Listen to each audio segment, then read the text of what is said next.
Hello, bonjour et bienvenue à tous pour la suite de nos previews de la saison 2020 sur TD Actu. Un jour une preview. Aujourd'hui, ce sont les Baltimore Ravens qui sont au menu. Raphaël Masmejean est là, bonjour. Salut. Et Grégory Richard, bonjour.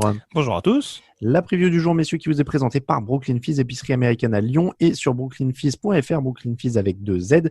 Épicerie donc, mais aussi des produits NFL, casquettes, ballons, Funko Pop. Il y a aussi de la NBA, de la NHL et de la MLB pour ceux qui aiment les sports américains. Ça se passe donc sur brooklynfizz.fr avec 2 Z sur Brooklyn Fizz. Messieurs, les Baltimore Ravens, 14 victoires, 2 défaites. C'est une des meilleures équipes de la saison dernière, le MVP en titre, mais deuxième année de suite quand même qu'ils sortent dès leur premier match de play-off et avec des matchs pas forcément jolis. Forcément, leur atout numéro 1, ce sera Lamar Jackson, 36 touchdowns et 6 interceptions l'an dernier, mais aussi 1206 yards au sol. D'ailleurs, est-ce que c'est l'atout numéro 1 ou plutôt ce jeu au sol qui gagnait un coup est-ce que Lamar Jackson est l'atout numéro 1, je vais y arriver, ou est-ce que c'est plutôt ce jeu au sol incroyable qui gagnait plus de 200 yards par match l'an dernier? Il faut vous situer quand même, les 49ers c'était deuxième attaque au sol avec 144 yards. Donc est-ce que la force c'est plutôt Jackson ou est-ce que c'est plutôt ces schémas et ce jeu au sol complètement inarrêtable qui utilise Jackson bien évidemment? Grégory.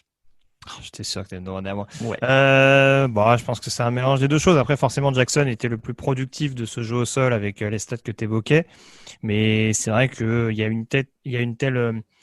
un tel système, une telle machine bien huilée qui a été mise en place par Greg Roman au niveau de l'attaque. Quand on voit que le troisième running back, en tout cas le troisième statistiquement, c'est Gus Edwards qui fait 711 yards.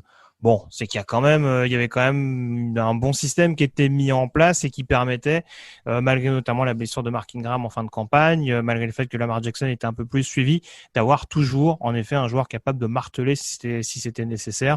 Donc Lamar Jackson forcément en tête de gondole. Après, c'est sûr que c'est ce jeu au sol, de toute façon, qui est maintenant très marqué par cette équipe de Baltimore, qui va être, qui est le point central de cette équipe des Ravens. Je vous rappelle les départs et les arrivées, parce que je ne l'avais pas fait dès le début. DJ Flucker arrive au poste de garde, Derek Wolfe et Kelly Campbell en défense. Ils ont drafté Patrick Quinn, le linebacker, J.K. Dobbins, running back, Justin Badoubuike, defensive tackle, Devin Duvernay, receveur, Malik Harrison, linebacker et quelques autres. Du côté des pertes, on a perdu évidemment Earl Thomas, qui a été coupé net après une bagarre à l'entraînement. On perd Marshall Yanda aussi sur une retraite, Michael Pierce en défense, Chris Wormley en défense, Josh Bynes, Patrick Onwuzor, Brandon Carr, Tony Jefferson. Je l'ai dit donc, Marshall Yanda sur la ligne offensive. Raphaël, je sais que tu aimes bien ce joueur. Je pense que c'était ma première question. Je pense qu'on va faire comme les Saints, on va commencer par ce qui pourrait les faire perdre parce que c'est une équipe très complète. Et justement, est-ce que ce départ de Marshall Yanda, ça pourrait faire dérailler un peu cette belle mécanique au sol? C'est forcément un départ qui va avoir un impact sur le niveau global de la ligne offensive parce qu'on parle d'un joueur qui, à mon avis, a une place au Hall of Fame par son niveau de jeu sur ces 10 dernières années, à mon sens. Donc, forcément, tu perds un peu. Maintenant, j'ai l'impression qu'entre la façon dont les schémas sont faits, les forces au jeu au sol, je pense que c'est une équipe qui, malgré tout, va s'en tirer de ce côté-là. Ça va se ressentir un peu, mais pas de manière catastrophique et que c'est réfléchi. Mine de rien, alors, avec Chance Warmack en garde, t'es très loin du niveau de Marshall Yanda, hein, mais c'est un garde qui, mine de rien, est pas mauvais sur le jeu au sol. Ça peut compléter. Il y a un fullback toujours utile. Je pense que malgré tout, les Ravens vont continuer à courir de manière très efficace l'an prochain. Donc, ça m'inquiète pas outre mesure. Alors, s'il continue à bien courir, est-ce que le groupe de receveurs est assez costaud? Si jamais le jeu au sol ne suffit plus, au moins même momentanément sur une soirée, on sait qu'ils ont d'excellents tackles avec Ronnie Stanley et Orlando Brown, un bon Mark Andrews qui capte 64 ballons l'an dernier, au poste de tight end aussi. Mais c'est leur tight end qui a capté le plus de ballons, justement. Donc, est-ce que les receveurs seront suffisants, Grégory?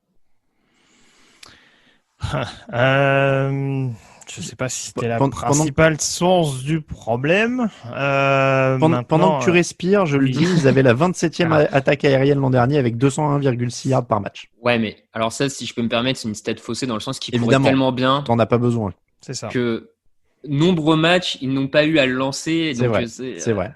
Parce qu'un Marquise Brown fait une bonne saison, hein, alors que Ouais. bon, Oui. il fait pas non plus, je sais plus statistiquement combien il fait. Je Je me perds avec tous l'ai. ces chiffres. Oui, pareil. Il fait 584. Tu vois, il fait pas une saison à milliards non plus, mais, Mais bon, alors, Grégory, c'était t'allais quand même un joueur dire, précieux. le problème n'est pas forcément les receveurs. Qu'est-ce que t'insinuais? Qu'il faut que les ballons arrivent. Je peux pas laisser ça. Je pouvais pas laisser passer ça. Bah, non mais encore une fois, je suis pour le. On sait que les premières années avec Russell Wilson, même si c'était pas marqué autant que ça pour le joueur des Seahawks, j'avais beaucoup de fans de Seattle qui m'avaient reproché de dire que je trouvais que Wilson était peut-être un peu trop un quarterback qui courait. Je pense que Jackson a encore besoin de ce temps d'adaptation. De toute façon, franchement, je découvre pas que la terre est ronde non plus. Voilà, Lamar Jackson, c'est un joueur qui est arrivé brut. En NFL avec d'excellentes aptitudes athlétiques et voilà un flair indéniable pour le jeu au sol, mais avec une aptitude à devoir travailler sa lecture et son sens de la passe. Pour l'instant, voilà, quand il a une bonne soupape de sécurité avec un tight end qui a des bonnes mains, ça fait l'affaire. Dès qu'il faut jouer un peu plus profond, et en effet, quand il n'y en a pas besoin, comme l'a dit Raph, avec un jeu au sol aussi bien huilé. Voilà, mais je pense que très clairement, il va falloir peut-être un petit peu adapter le système cette saison, ne serait-ce que pour rendre le quarterback un peu plus polyvalent et pas se retrouver au moment des playoffs avec un quarterback qui bug en disant ah bah mince, le jeu au sol fonctionne pas, comment on va faire. Mais après, pour répondre à ta question initiale, pour essayer de faire rapidement, voilà, les squads de receveurs, elle est quand même prometteuse sur le papier. Marquise Brown, c'est un profil de bon receveur numéro 1. Willie Snead et même Miles Boykin, je pense qu'il peut progresser cette saison. J'aime beaucoup le recrutement des rookies Devin Duvernay et surtout James Prochet, que j'adorais du côté des SMU en college football. Maintenant, voilà, de toute façon, les cibles sont bonnes. Donc j'ai presque envie de dire, Lamar Jackson n'a pas d'excuse selon moi dans le domaine aérien cette année. Je me permets de te relancer quand même sur un truc. Qu'est-ce que tu répondrais aux gens qui te disent 36 touchdowns, 6 interceptions? C'est parce que c'est des stats de très bons passeurs. Et ce serait pas une insulte du tout pour moi de dire, est-ce que c'est surtout les coachs qui ont fait un super boulot pour le mettre dans des bonnes conditions pour qu'il puisse Non, mais lancer 36 touchdowns et 6 interceptions seulement? après, il arrive à le bonifier. Donc après, voilà, le mérite revient autant au coach qu'au joueur. C'est pas dire que il n'y a pas eu progression entre sa saison 2018 et sa saison 2019. Maintenant, c'est vrai que statistiquement c'est intéressant, mais à mon sens, c'est beaucoup de tracés intermédiaires, beaucoup de jeux dans la vitesse, beaucoup de yards après réception. Et bon, encore une fois, je pense que Lamar Jackson doit quand même progresser dans cet exercice-là. Alors oui, d'un point de vue statistique brut, forcément, on peut me leur balancer en pleine face, mais j'ai pas dans l'idée que Lamar Jackson doit pas progresser dans le domaine aérien, surtout avec ses squads de receveurs. Mais Raphaël, sur le papier, c'est intéressant. Raphaël, est-ce que tu veux ajouter un truc sur Lamar Jackson et ses receveurs ou je passe à la défense? Passons à la défense. Allez, on a beaucoup parlé de leur attaque l'an dernier. Ils avaient aussi la 4e défense de la ligue, quand même, mine de rien. Et ils ajoutent Calais Campbell, Derek Wolfe et le rookie Patrick Quinn, qui avait plutôt une jolie cote à sa sortie de LSU, même si je crois que Greg, t'étais pas ultra fan, hein, si je dis pas de bêtises, de Patrick Quinn. Bon, c'était surtout une cote qui était très... On va dire qu'il était très hypé, peut-être un peu trop hypé, notamment pour sa saison rookie, mais c'est un joueur qui a du potentiel. Alors, ils ont perdu Earl Thomas, quand même, alors de dernière minute, mais ils perdent Earl Thomas juste avant la saison. Ça reste quand même une défense qui est potentielle top 3. Oui. Bah oui. Surtout avec les jeunes joueurs qu'ils ont recrutés, je pense qu'il y a quand même de quoi apporter une certaine rotation intéressante. Et sur la ligne, qui était peut-être leur point faible la saison passée, hormis Brandon Williams, je pense que tout était pas parfait, mais c'est vrai que le fait de rajouter Calais Campbell et Derek Wolfe, en plus 2 vétérans d'expérience, c'est quand même quelque chose de non négligeable pour une équipe qui court après le Super Bowl. Sur les safety, est-ce que, Raphaël, tu peux rassurer ceux qui auraient peur du départ d'Earl Thomas? Écoute, ouais, moi j'ai quasiment zéro inquiétude sur la défense de Baltimore. Je me rappelle que l'intersaison l'an dernier, certains étaient inquiets avec les pertes de, par exemple, CJ Mosley, Zadarius Smith. Et au final, Baltimore, c'est une équipe qui, depuis quand même beaucoup d'années, drafte très bien en défense, fait des choix réfléchis. Je pense, de mémoire, le jeune safety qui va remplacer Earl Thomas, c'est Deshaun Elliott, de mémoire. J'en doute sur le prénom, mais voilà.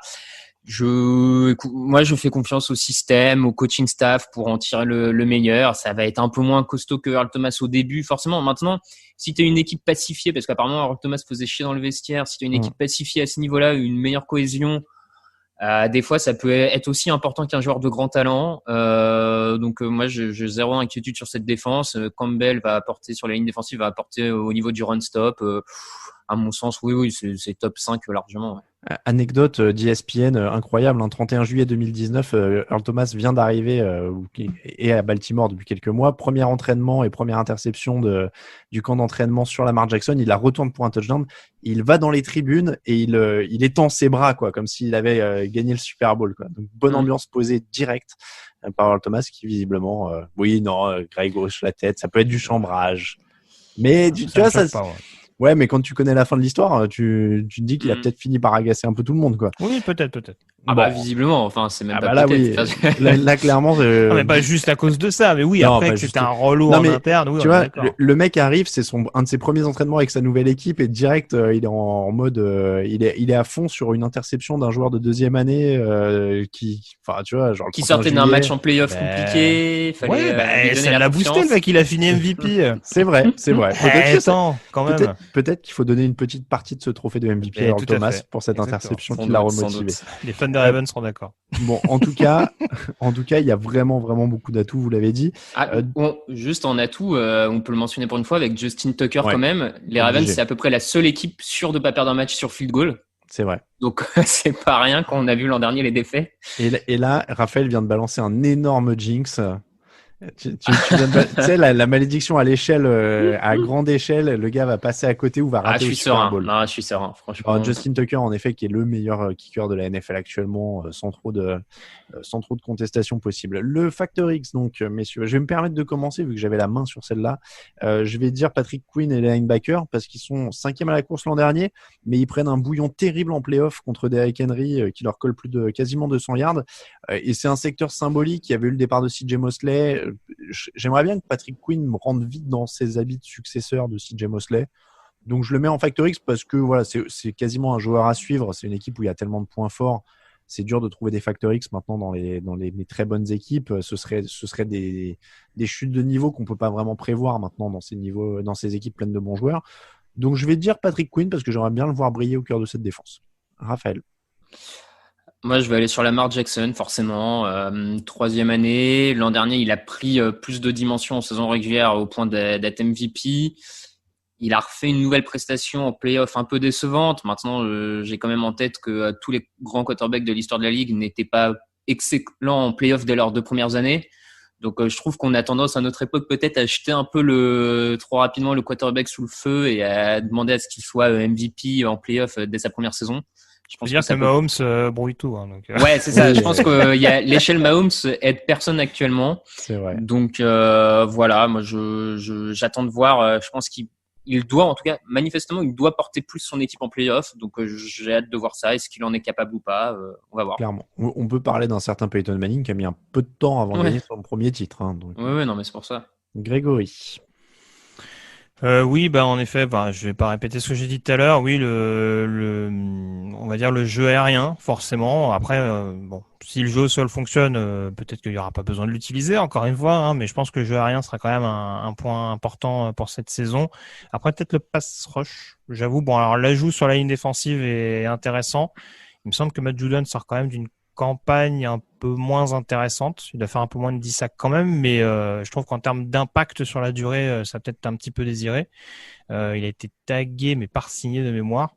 Donc il y a quand même des joueurs qu'il va falloir surveiller. Jalen Ferguson également, le jeune joueur, pour vraiment rendre de nouveau ce pass rush de Baltimore vraiment intimidant tout au long de la saison. Oui, 37 sacs l'an dernier, ils sont dans la deuxième moitié de tableau. Le calendrier, ça commence donc avec la réception des Browns, déplacement à Houston, réception des Chiefs, belle 3e semaine, déplacement à Washington, réception de Cincinnati, déplacement à Philadelphie, réception des Steelers, semaine de repos en semaine 8, déplacement successif chez les Colts et les Patriots, réception des Titans, déplacement à Pittsburgh, réception des Cowboys, déplacement à Cleveland, réception des Jaguars, réception des Giants et déplacement à Cincinnati pour terminer. Donc autant dire que les 3 dernières semaines, elles sont plutôt cool. Combien de victoires pour vous? Moi, je vais vous le dire, je suis à 13. Ouais, pareil. Je suis à 12. 12. Bon, on est dans des standards plutôt élevés et encore une fois, on est sur une très très bonne équipe. Mais a priori, il y a quand même des très belles rencontres par contre du coup dans ce calendrier. Hein. Le Kansas City là, il promet beaucoup. Les matchs face aux Steelers sont toujours. Les matchs face aux Steelers, sont toujours très très bons. On a quand même, à mon sens, je sais pas ce que vous en pensez, mais ouais, c'est peut-être l'épouvantail de la FC pour moi à l'heure actuelle. Oui, plus complet qu'une autre équipe, notamment. Un peu plus complet qu'une équipe dont on parlera dans 2 jours, notamment. Mais avec un autre MVP dans l'autre équipe dont on va parler dans 2 jours qui se défend aussi. Donc, et qui, pour le coup, lui, a en effet vite gagné en playoff. Donc, c'est autre chose. Mais bon, on fait du teasing, mais c'est comme ça que se termine cette preview de la saison des Ravens. Cette émission qui vous était présentée par Brooklyn Fizz, épicerie américaine avec une boutique à Lyon et un site internet qui s'appelle brooklynfizz avec 2z.fr. De l'épicerie américaine donc, mais aussi des produits NFL, des casquettes, notamment des ballons et plein d'autres choses. N'hésitez pas à aller y faire un tour. On remercie aussi ceux qui nous soutiennent sur Tipeee. N'hésitez pas à les rejoindre. Vous retrouvez les previews en version écrite sur le site avec le point de vue d'un autre rédacteur de TD Actu et le détail de tous les transferts et du calendrier. Merci beaucoup Raphaël, merci beaucoup Grégory. Pour nous suivre, Twitter et Facebook c'est @tdactu, Instagram @touchdownactu en entier et toute l'actu de la NFL sur tdactu.com. Bonne fin de journée. Je ne sais pas à quel moment vous nous écoutez, mais en tout cas c'est en fight song et à demain pour une nouvelle preview.